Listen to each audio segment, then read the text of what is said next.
കേരളത്തിൽ ആരംഭിക്കുന്ന വാഹന സെൻസസിന്റെ പ്രാരംഭ നടപടികൾക്കായി 3-അംഗ കമ്മിറ്റി രൂപീകരിച്ചു.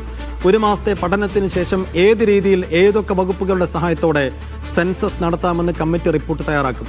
ജനസംഖ്യാ കണക്കെടുപ്പ് പോലെ വീട് വീടാന്തരം കയറി വേണോ വാഹന സെൻസസ് നടത്തേണ്ടത് തുടങ്ങിയ കാര്യങ്ങൾ കമ്മിറ്റി പരിശോധിക്കും.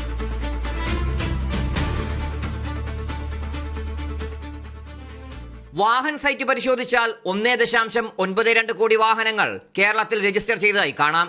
എന്നാൽ രജിസ്ട്രേഷൻ പുതുക്കാതെ പല വാഹനങ്ങളും നിരത്തിലോടുന്നു.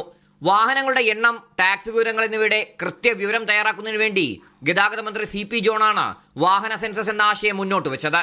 കഴിഞ്ഞ ദിവസം മോട്ടോർ വാഹന വകുപ്പ് ഉദ്യോഗസ്ഥരുമായി മന്ത്രി ചർച്ച നടത്തിയിരുന്നു. 20 വർഷം മുമ്പ് പൊളിച്ച വാഹനങ്ങൾ വരെ വാഹൻ സൈറ്റിലുണ്ട്. ഇതെല്ലാം ഒഴിവാക്കുന്നതോടെ വാഹൻ സൈറ്റിന്റെ ശേഷിയും വർദ്ധിക്കും. പ്രാരംഭഘട്ട നടപടികൾക്ക് വേണ്ടിയാണ് കമ്മിറ്റി രൂപീകരിച്ചത്.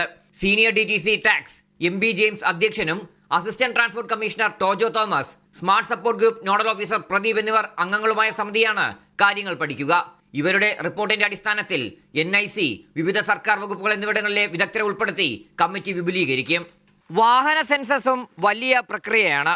തുടങ്ങിക്കഴിഞ്ഞാൽ പൂർത്തിയാക്കാൻ 6 മാസമെങ്കിലും വേണ്ടിവരുമെന്നാണ് അനുമാനം. തിരുവനന്തപുരത്ത് നിന്ന് RB സനൂപ്, മീഡിയ 1.